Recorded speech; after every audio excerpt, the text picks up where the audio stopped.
Hey guys, this is Rob, the Voluntarist Rebel, and today I have a couple questions, or a question, for all the YouTubers and voluntarists out there. A little controversial because I know this is just like with all the statists out there. This seems to be a hot button issue with many in the liberty movement. And my question is, can you be a pro-choice voluntarist, as in an abortion? Does the non-aggression principle not apply to the unborn life? Does personal responsibility not apply to the woman's womb? I really don't feel as if the non-aggression principle would allow the killing of any life unless that life is threatening another person. The only time I would be okay with abortion is if that pregnancy could or would kill the mother. That's the only time I would be okay with it, but it's my personal opinion.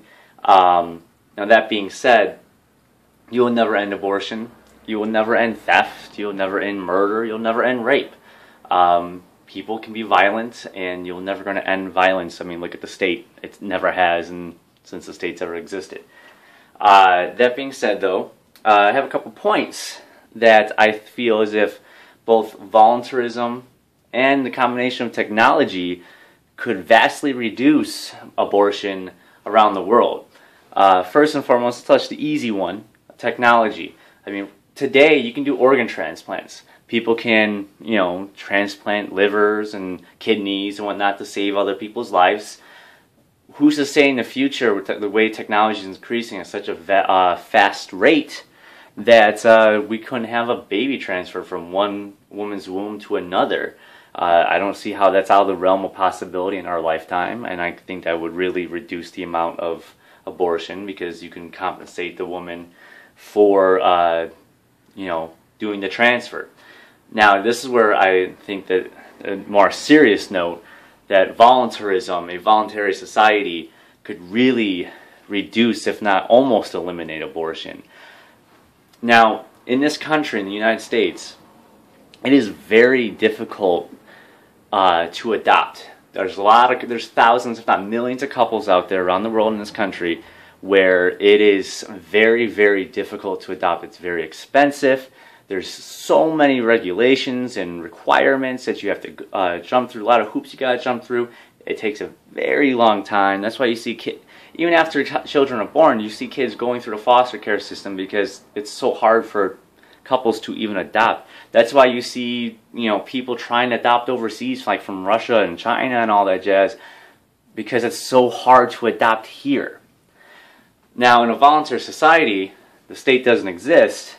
You can have competing adoption agencies. You can have ones that have the best service, the fairest prices, the quickest way, the least amount of requirements. But I mean, hell, you could get rid of adoption agencies.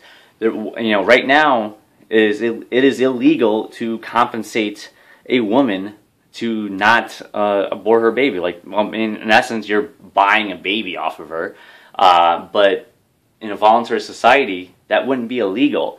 Instead of a couple dropping, tens of thousands of dollars down toward an adoption agency and waiting years just to get a chance to adopt and going through all the requirements and everything like that, why isn't it an issue if that couple just simply goes straight to the source? Why can't that couple simply go to the woman and say, hey, if you agree not to abort your baby, we'll compensate you, and they would agree on the terms of how much they would, pay for, and they can even pay for her doctor bills and all that jazz. And in exchange, they would hand over the baby. They would be able to adopt right away, and that woman would be able to use that money to theoretically, buy a car, invest in savings, pay off debt, go to college. I don't know. She can use it for whatever she would want to use it for. But at the end of the day, a life would be saved. There wouldn't be any bureaucracy. Loving parents would get their child, and a life would live. Everyone would be happy. I think that's probably a huge selling point to all those pro-lifers out there that don't see voluntarism as a solution, because voluntarism would help reduce the amount of abortions, because it will give a lot of women out there a real choice, because as of right now, the state itself is preventing adoptions because they're making it very difficult for women, for couples to adopt. Anyways, that's my 2 cents on abortion and adoption, with a mix of voluntarism in there. Please like, share, subscribe, all that jazz. You can find me on Twitter at @VoluntaryRebel. My Facebook link is down there. And peace, love, liberty.